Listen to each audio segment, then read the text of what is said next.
My life is going to hell. I had just gotten home from work when my wife of 12 years, Lisa, started yelling at me. I waited for this moment because I knew it would come one day. In an effort to be completely honest, my wife had a right to be furious with me. I cheated on her. But in my defense, I will say that she cheated on me, and her cheating began at least 6 months before mine. And if I knew about Lisa's infidelity for many years, then she obviously only now found out about mine. As soon as I opened the front door, Lisa screamed at the top of her lungs, "You pig!"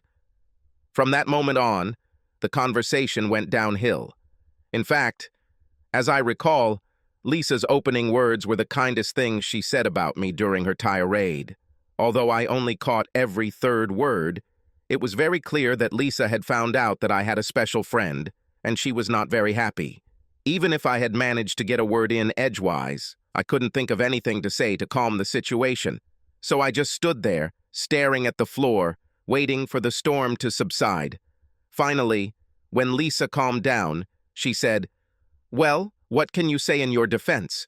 Why don't I just file for divorce?" "Well, for starters," I said softly, "I know you've been having an affair for the last 9 years. So I agree. We should probably get a divorce." "What? What are you talking about?" Lisa was stunned, and the color disappeared from her face. After rummaging through my briefcase, I pulled out several photographs, which I handed to Lisa. These were photographs of her infidelity. I didn't know what to expect, but what I received completely surprised me. I must explain that Lisa is incredibly rich and can send an army of lawyers against me. But instead of the explosion of anger I expected, Lisa dropped the photographs and began to sob. She then looked at me with an expression of complete agony and loss. What she said next completely stunned me.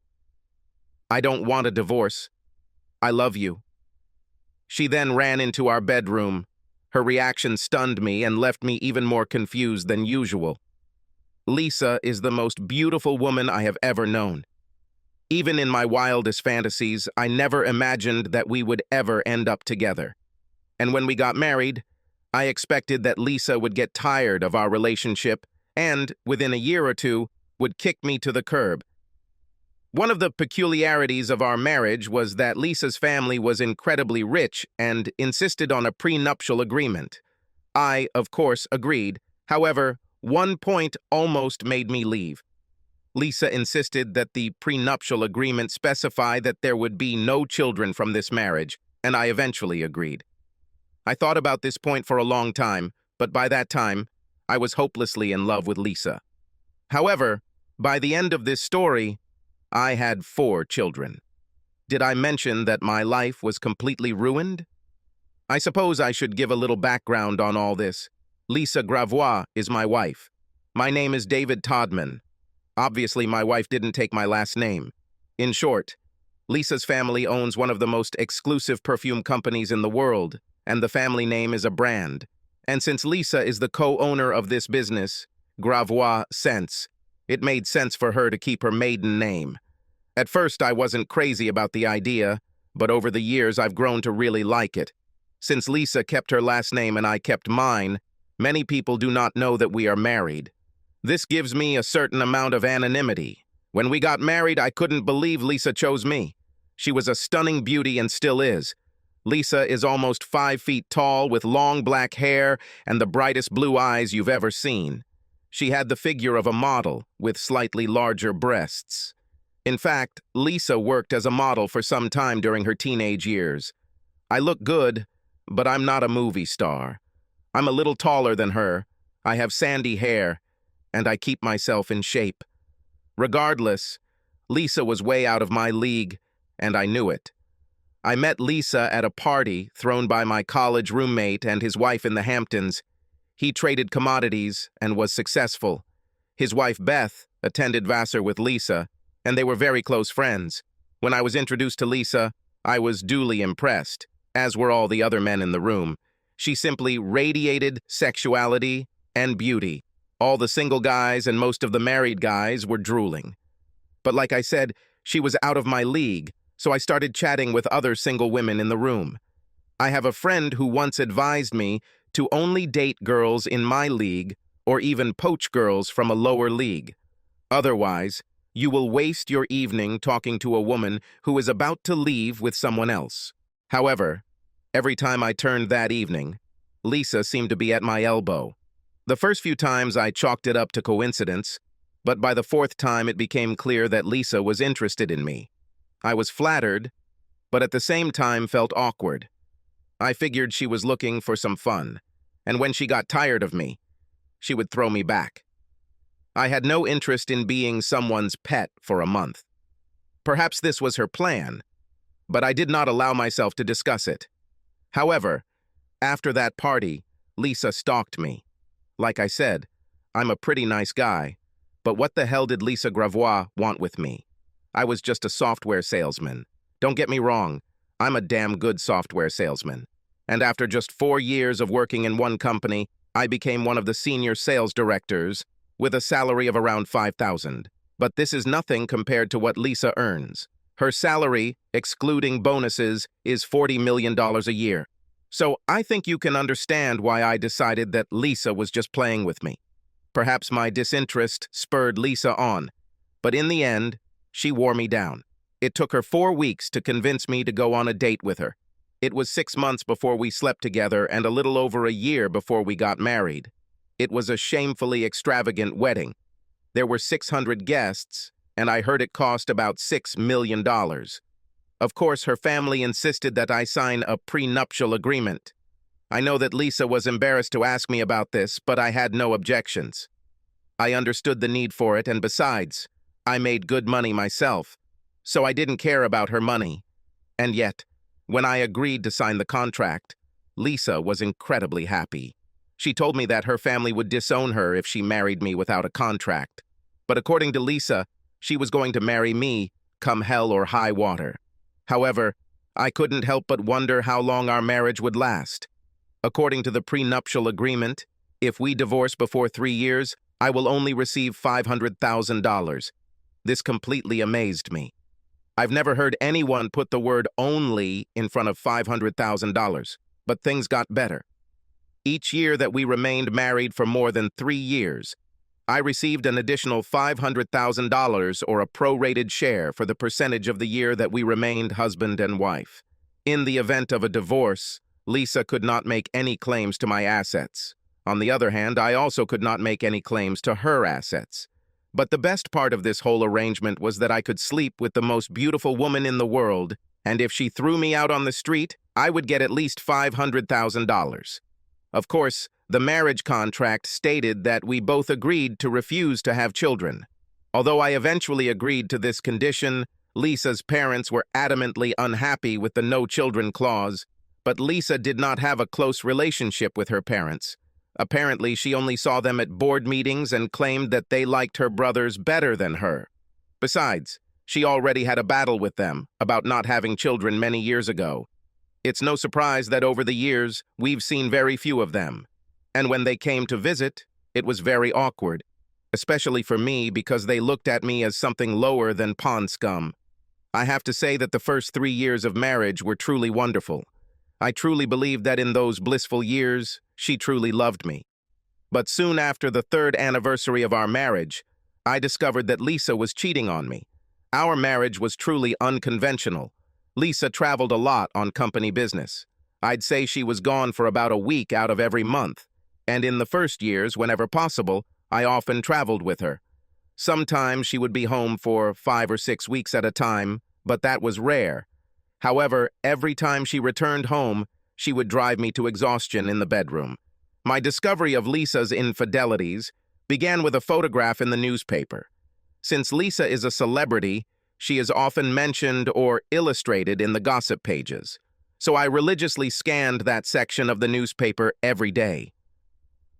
One particular day, I just glanced at a photo from a party in Paris and almost missed it.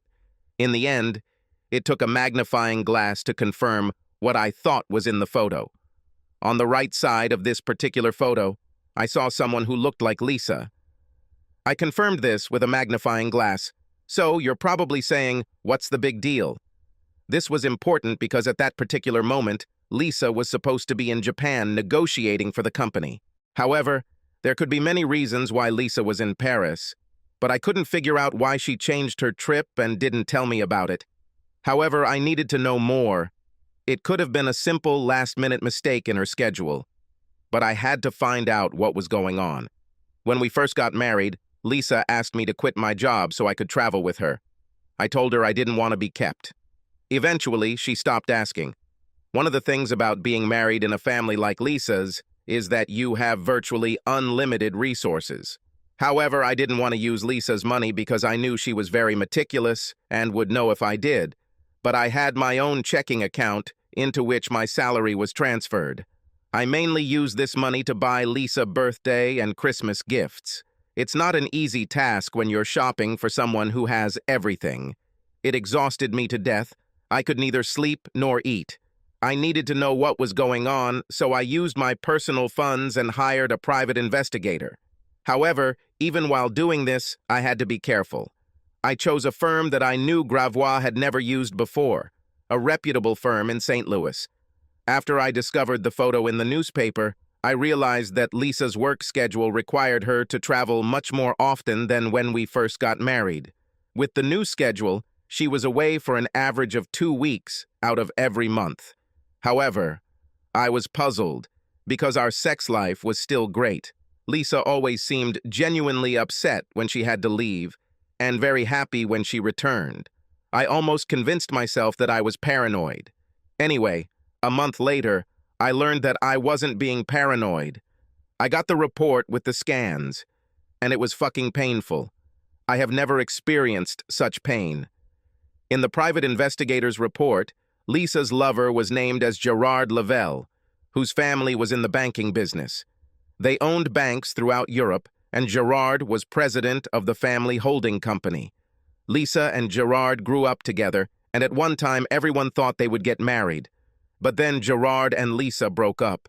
Lisa married me, and Gerard married a Greek woman named Teresa Apopoulos.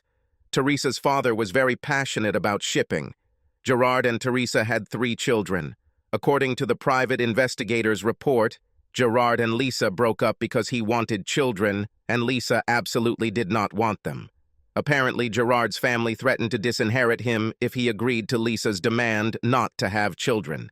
Then I read in the report that Gerard's wife died 6 months ago. So now Gerard was free and could be with Lisa.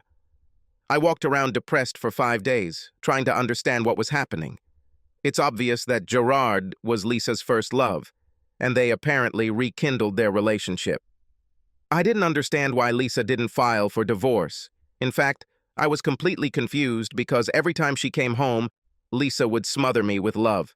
If I didn't know better, I would swear that this woman only loves me. Not only did Lisa seem genuinely excited to see me, but our lovemaking was absolutely amazing. You're starting to realize how shitty my life has been, but it's only going to get worse. My first reaction to the private investigator's report was to meet with Lisa and divorce her, but I thought long and hard about it and came up with 3 reasons that kept me from doing it. First of all, I still loved Lisa, and when we were together, I felt that she really loved me. Secondly, the sex was mind-blowing, and finally, the marriage contract. From a purely financial standpoint, I earned $1,370 for every day I was married to Lisa. I finally decided what I would do after Lisa tried to destroy me with sex before flying off on another trip. In my mind, I said, "To hell with everything. I'll stay married, but I won't be faithful." Even after making this decision, I kept wondering whether I could really cheat on Lisa. One day, as I was pondering my dilemma, one of my sales associates came into my office. Her name was Thelma Johnson, and she was quite an attractive woman. Thelma wasn't even close to Lisa's level, but she had a hot body and a warm, friendly personality. While Thelma was a solid 8.5, Lisa was an 11 or 12. "David, you've been distracted all week," she told me. "Is there anything I can do to help?" I really liked Thelma, and she was a great salesperson. She recently divorced her husband after she caught him cheating.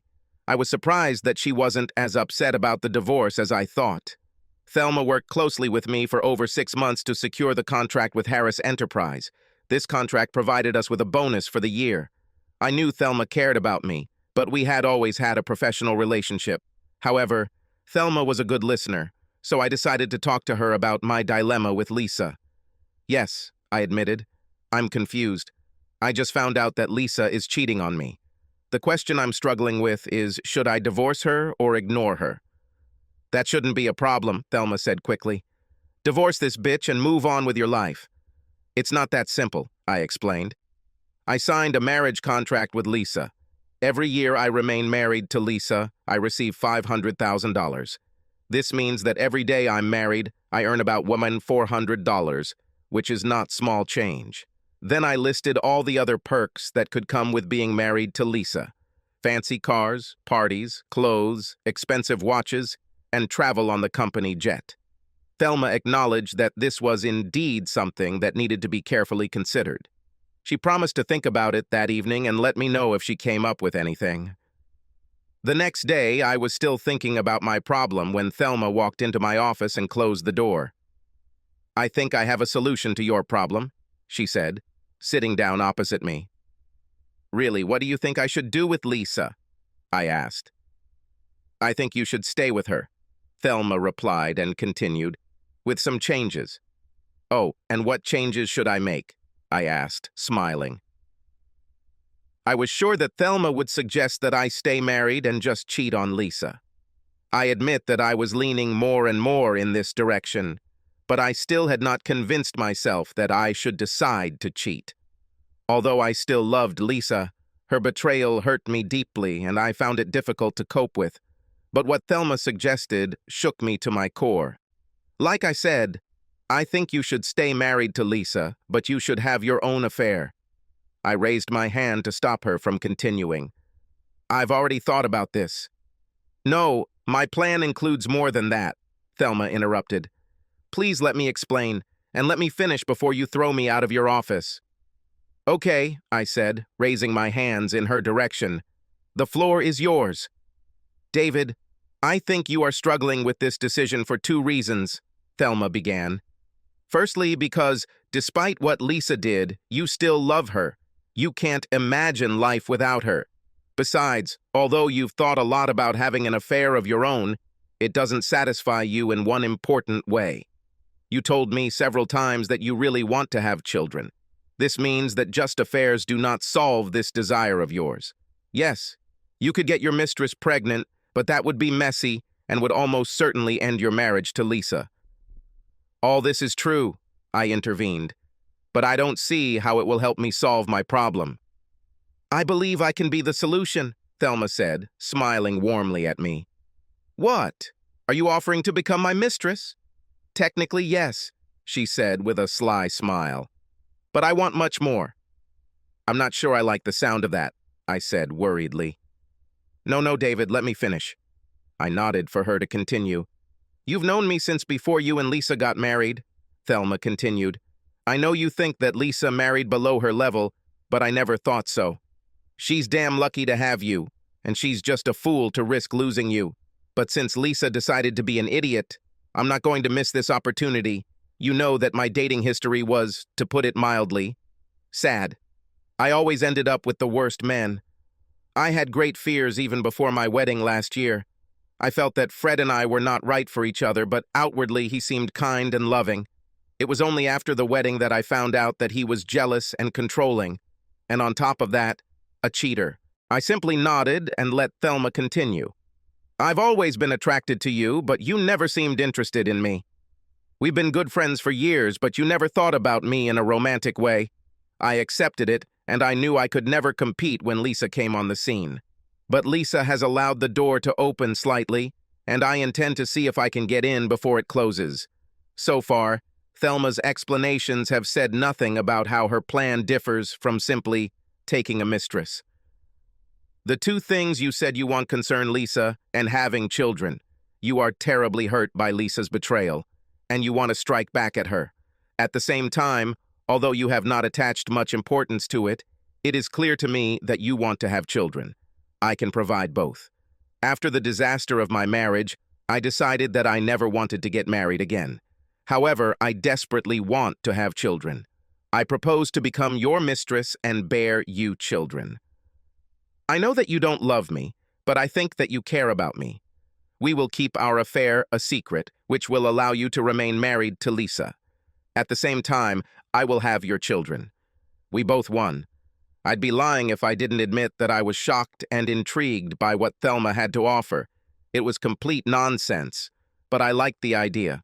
However, I could see difficulties with this agreement, so I started listing some of them. First of all, thank you for this offer, I said kindly. I am truly flattered, and this is much more generous than I have any right to expect. But I see several problems. Finances would be difficult, then raising children, naming children, and what if in the future you decide you want to get married? I ran into the same problems, Thelma admitted. But let me try to solve them. As for finances, I own my own home. All I would like to ask is that we share the costs of the children. On birth certificates, I would list your name as the father, but until you decide otherwise, they will use my last name. Although I don't think I'll want to get married in the future, I'm wise enough to know that you can never say never. Therefore, I propose to enter into a written agreement. In this agreement, we will include a clause that will allow either of us to terminate the agreement with 6 months' notice. If I remarry, you will have the right to decide on custody. If you decide to end our agreement, I will have custody of the children, but you will have liberal visitation rights. In any case, you will still be recognized as the father. We sat and looked at each other, but neither of us said anything right away.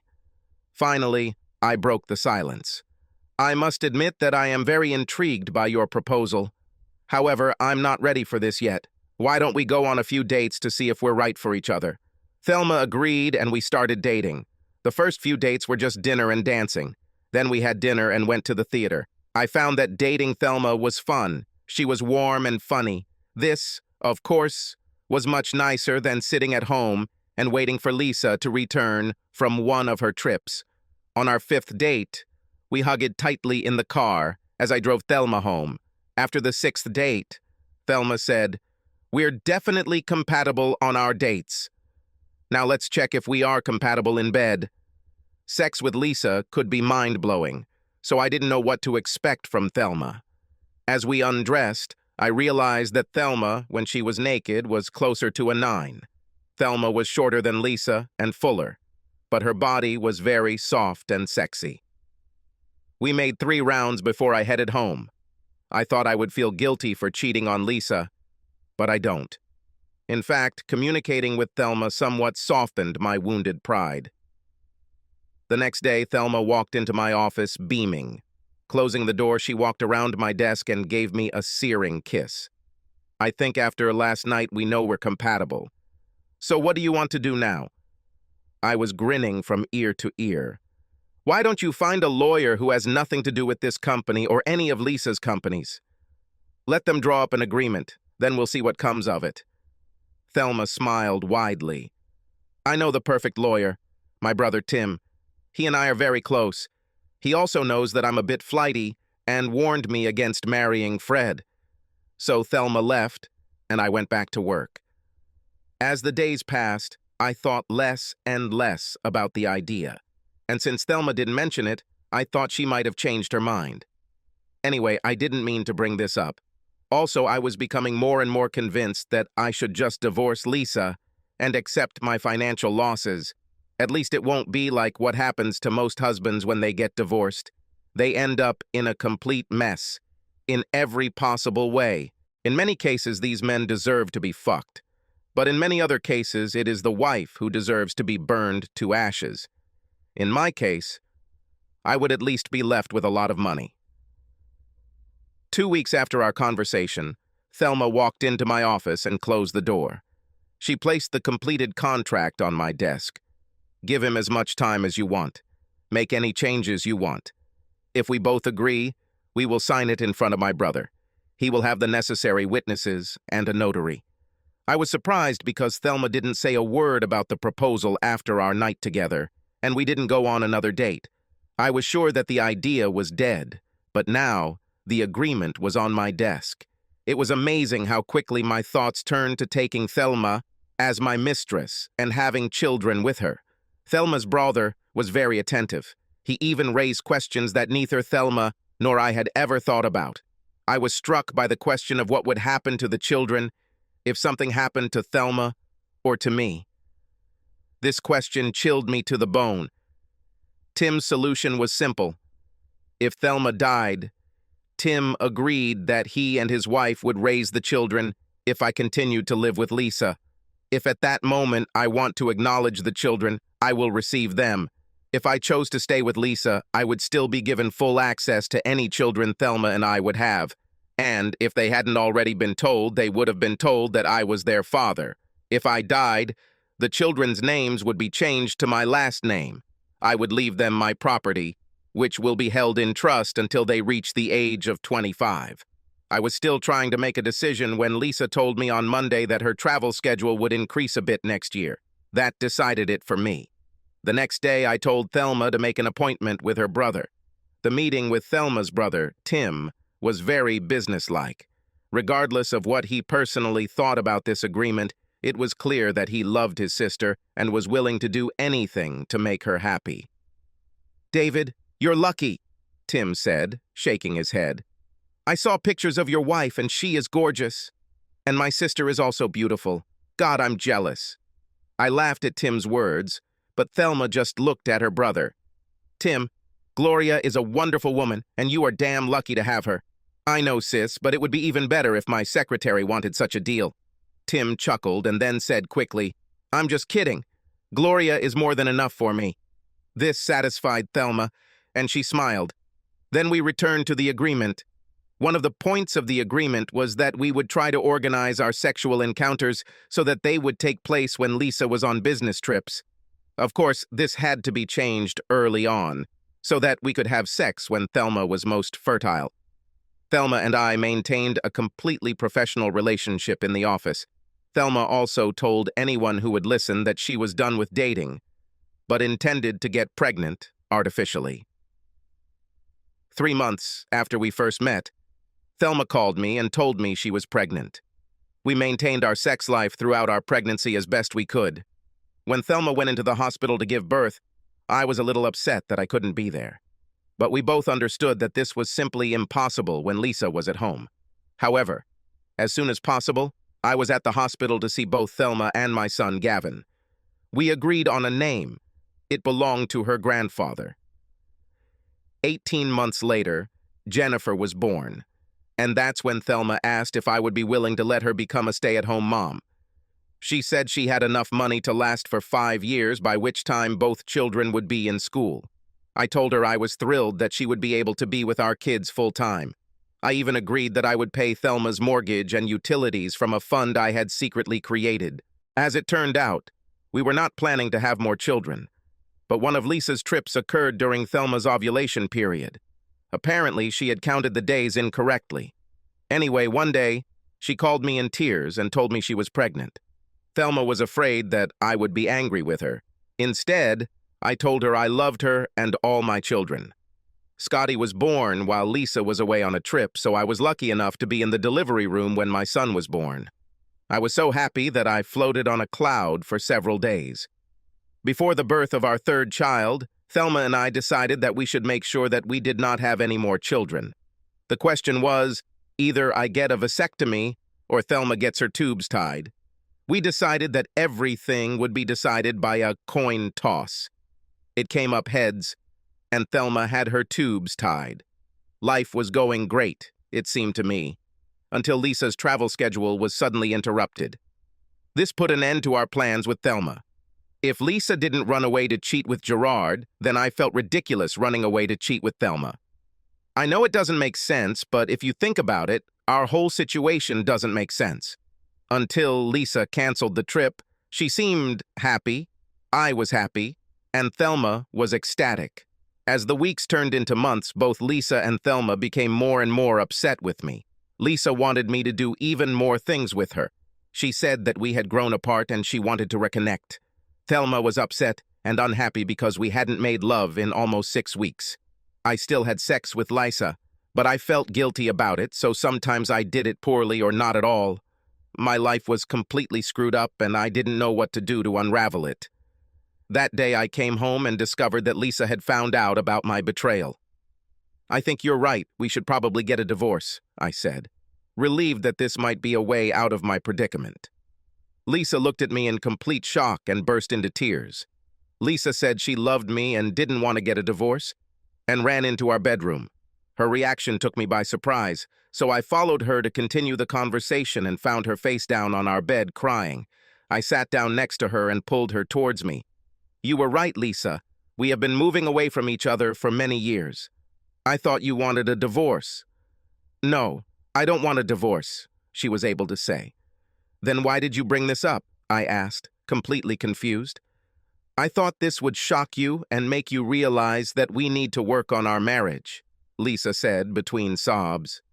"Oh," I said, struggling with what to say next. "Listen, Lisa," I said, nervously running my fingers through my hair. "I've known about your affair with Gerard for years. I just thought that now you are ready to commit to each other." "Oh God, no," she gasped. "Why didn't you ever say anything?" "At first I was so hurt that I intended to talk to you and ask for a divorce," I explained. "But the more I thought about it, the more I realized that I would be hurting myself financially. But even more than that, I still loved you very much. However, I was in so much pain that I was almost ready to start divorce proceedings. But then, a woman in my office convinced me that there was another way." Lisa had a hard time comprehending this whole situation. Until today, she never suspected that I knew about her affair, and until recently, she had no hint of mine. "So you have a mistress?" Lisa was crying, tears flowing down her cheeks. "You are so cruel. Get out and leave me alone." With every minute, the situation became more and more incredible. Why the hell was she mad at me for having an affair when she started having an affair before me? I decided this was the perfect opportunity to make a quick getaway and spend some time with Thelma and the kids. The situation was so bad that I couldn't believe it could get any worse. But I was wrong. When I showed up at Thelma's, she attacked me. Before I could explain what was happening, she pulled me into the bedroom. We finally spoke when Thelma got hers. "I thought you had lost interest in me," she said meekly. "Now that Lisa was around all the time, I decided that I no longer needed you. I was going crazy, thinking about how I would live without you." I then told Thelma about the strange conversation with Lisa and her emotional outburst. This, in turn, made Thelma cry. My head was spinning so quickly that I felt uncomfortable. "So why are you crying?" I asked when she finally calmed down a little. "Because it's obvious that she's still madly in love with you and will do anything to get you back and keep you." "That doesn't make any sense," I protested. "First of all, Lisa told me to get out. Secondly, she has been happy in other respects for 8 or 9 years. How can she be in love with me?" "I don't know," Thelma cried. "But something has changed, and she definitely wants to keep you. This is unfair. She left you, and I want you." Nothing made sense anymore, so I kissed Thelma, made love to her again, and then went to bed. In the morning, we made love again, and I went to the office. Maybe there I can sort out the mess my life has become. When I arrived at work, Lisa was sitting in my office and did not look happy. "Good morning, Lisa," I said uncertainly. "I don't remember you coming to my office before. So why are you here today?" "You know perfectly well why I'm here," Lisa snapped. "We need to discuss your novelle." With that, I quickly closed the door and returned to my chair. "Okay, what do you want to discuss?" "First of all, who is she?" "Her name is Thelma Johnson, and she used to work for me." "Wait, didn't you put a private investigator on me or something?" "No, one of my friends saw you kissing in a restaurant the other day. My friend tried to follow your girlfriend after you gave her a passionate kiss, but he lost her." "Do you intend to continue dating her?" "Oh God," was all I could think of to say. "Well, do you intend to continue dating her?" "Lisa, you won't like what I tell you, but you have to hear it. After I tell you everything, I think you will agree that we need to get a divorce." Sadness appeared in Lisa's eyes, but she nodded. If you had continued to go on your trips, we wouldn't be having this conversation, I began. What do my trips have to do with this? Lisa asked sharply. I told you that I know about your affair, Lisa, I said sharply. I know that you met Gerard during your travels. So Thelma and I got together while you were away. You know what's good for the goose is good for the goose. My attempt at humor went over like a hot air balloon. So I decided to continue. I decided that since you are having an affair, then so am I. I tried to limit my sexual encounters to only those times when you were not at home. But we had extra classes when Thelma was fertile so she could get pregnant. Do you have a child? Lisa shouted, jumping to her feet. Please be quiet and sit down, I demanded. No, we don't have a child. We have 3 children. Before you start, you know that I always wanted to have children and you didn't. After several long minutes during which I tried to get an answer from Lisa, she said, It's clear. I need to think about all this. With these words, she got up and left.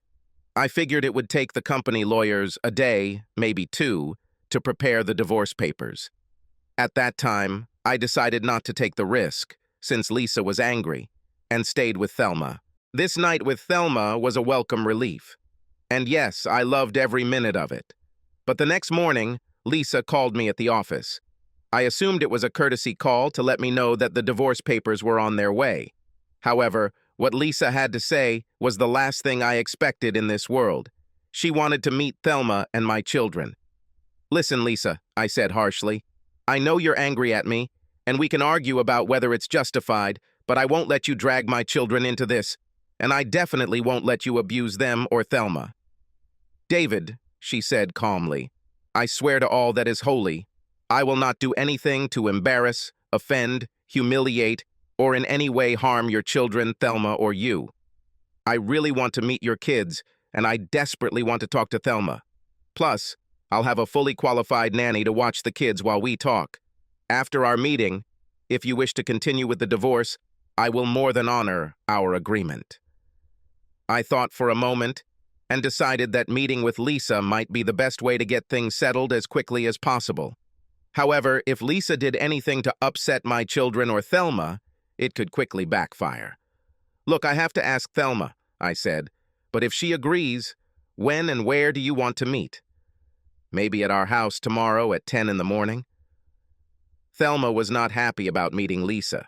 She believed that if I saw them side by side, I would understand how much better Lisa was. I just rolled my eyes and told her that would be the fastest way to end the divorce. The next day, I took Thelma and the 3 children to Lisa's house. I could tell Thelma was completely intimidated by the house and the size of the estate. The kids were excited because I told them there was a pool, a game room, and an ice cream bar. I rang the bell instead of entering as usual. I was surprised when Lisa opened the door. There were at least 3 servants in the house during the day, and they usually answered the door. David, Lisa said with a smile, you don't have to ring a bell to enter your own home? I wasn't sure what kind of reception I would get, I answered meekly.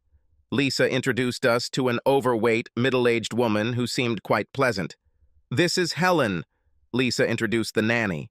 She is going to take the children to the pool. We'll sit in the kitchen, where you can keep an eye on them too. Once in the kitchen, Lisa offered us something to drink. I was desperate for whiskey, but given what we were here for, I asked for a Pepsi. Thelma took a glass of water, and Lisa poured herself a glass of wine. I remember thinking this was unfair. If I had known there were alcoholic drinks on the menu, I would have ordered differently. Thelma, Lisa began, David told me that you two have been together for about 8 years. As many as we could, Thelma answered nervously. David insisted that we meet only during your travels. However, he often stopped by for an hour or 2 to be with the children. He always managed to be present at all children's parties. Lisa gave me a strange look. So you were happy with David? Don't you want to find someone to be your full-time husband? David is the best man I have ever known, Thelma said authoritatively. He's a better part-time husband and father than, I think, 95% of full-time men. So to answer your question, I don't want a full-time husband. I want everything David is willing to give me. I see, said Lisa, and a tear rolled down her face.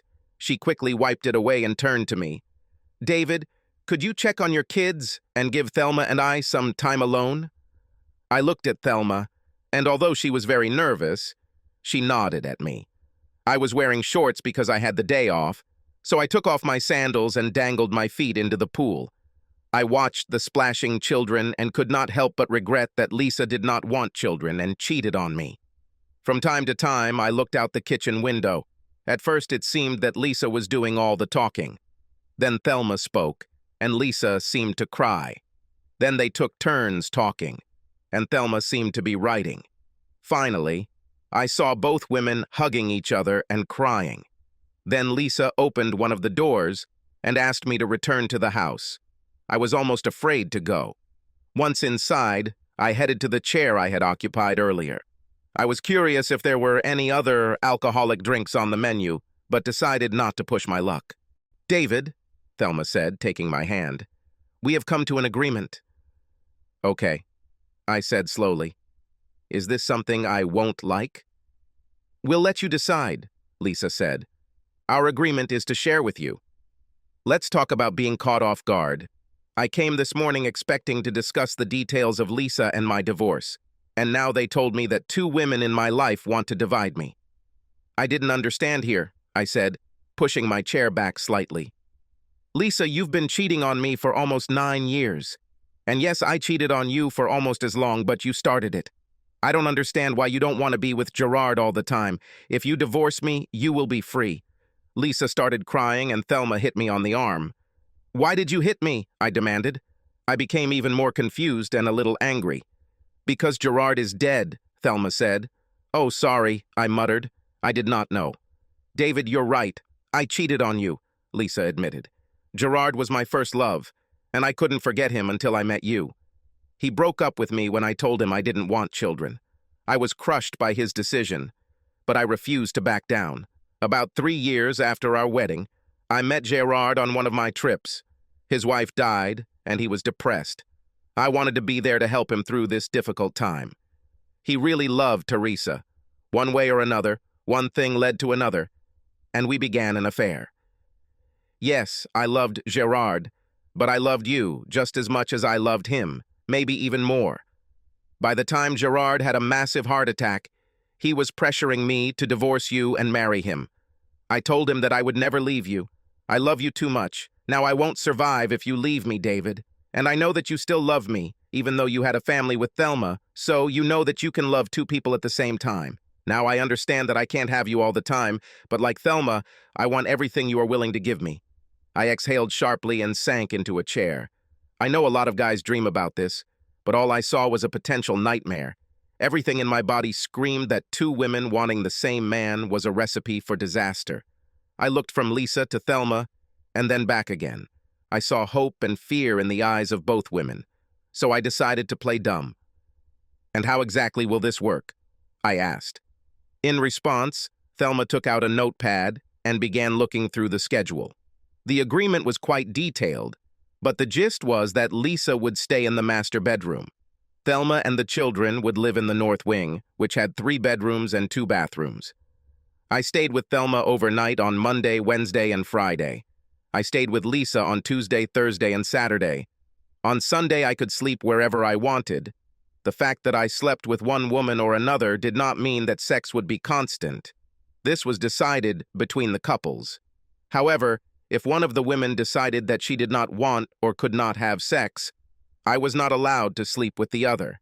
There were many other rules, but this was the basic agreement. I told them I needed to think about it.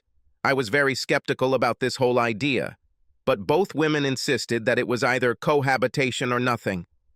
I didn't believe it. I was sure that any of the women would be happy to hire me full-time, but then I became paranoid. What if they were serious about sharing or nothing? Would I risk losing both women?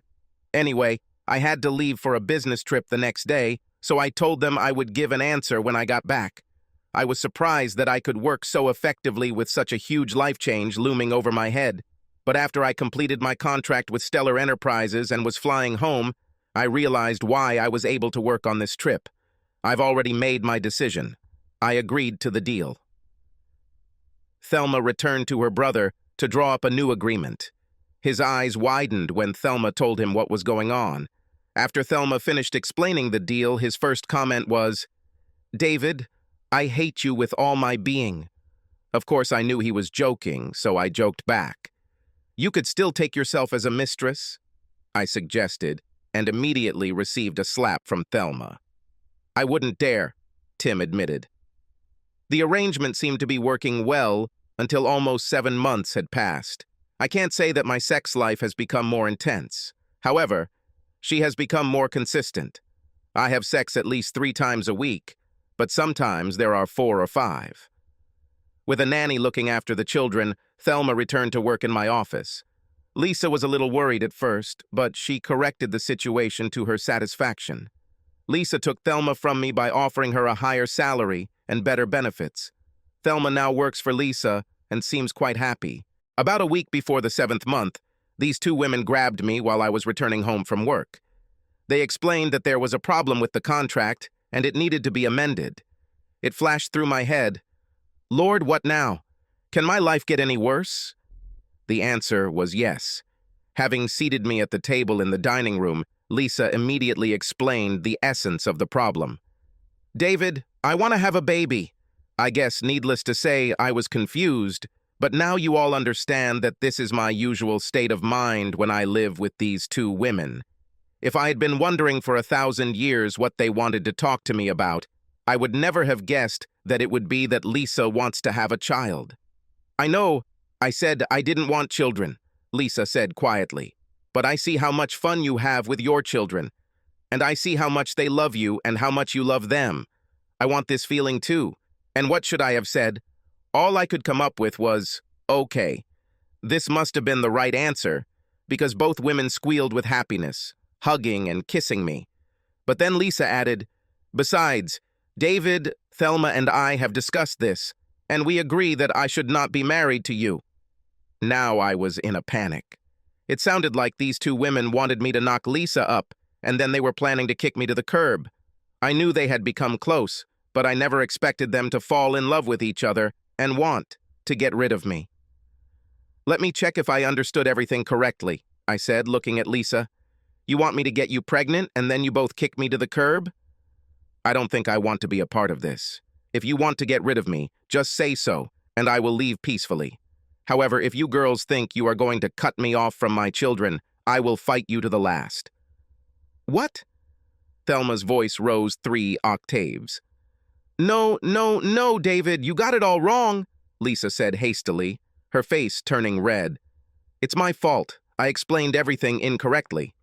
"David, we don't want to get rid of you," Thelma said, rushing to hug me.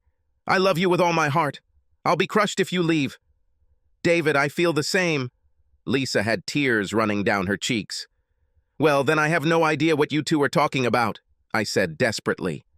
"I need a drink." I didn't care that it wasn't on the menu. "I think we should all have a drink," Lisa said, taking my hand. "When we calm down again, I will try to better explain what we want to do. But, David, I want you to understand that we will respect your decision, whatever it is." "Okay, Lisa," I said, finishing my first shot of whiskey. "First, explain to me about the child." "Are you sure you want a child? This is a radical change for you. Of all the things these women discussed before our arrangement, having another child was not one of them. But after Thelma and I started having fun with our kids, it must have started Lisa's biological clock. After some time, the desire to have my own child became irresistible. This new development required changes to the agreement so that Lisa could have me more often, especially when she thought she might be fertile. It took 4 months, but eventually Lisa became pregnant and gave birth to a beautiful baby girl, Charlotte. She has her mother's eyes and my smile. Thelma and the kids adore her. As for the supposed divorce, it was another chapter in my crazy married life. When Lisa talked about not wanting to be married to me, it was just another part of the madness in our ever-changing agreement. More precisely, Lisa didn't talk about us getting divorced right away, but she didn't talk about us staying divorced either. In one of their many conversations, Thelma said, She was worried that her children would face the stigma of having children out of wedlock. Lisa agreed with her and offered a solution. Remember, Lisa has a lot of money, and money can buy almost anything. According to the new agreement, I had to divorce Lisa after the birth of our child. Then I was supposed to marry Thelma, but Lisa was going to change the documents to show that Thelma and I were married at the time our children were born. Then Thelma and I would divorce and I would remarry Lisa. If you're confused, think about how I feel. Shortly after Charlotte was born, I signed divorce papers and married Thelma. I don't know how Lisa did it, but she had a marriage license and the records were changed to reflect my intended marriage to Thelma. I asked Lisa why she didn't just change the records without the marriage ceremony. They told me that this was a woman's business, and I fell silent. The only downside to Lisa having a baby was that Lisa's parents now wanted to visit more often to see their grandson. It added some spice to our lives, and I was sure Lisa's parents didn't buy Lisa's story about having an administrative assistant always on hand. Besides, I caught their glances when they didn't think I would notice them. You're probably wondering what the kids thought of this blended family. Apparently, they didn't think anything of it when they were little.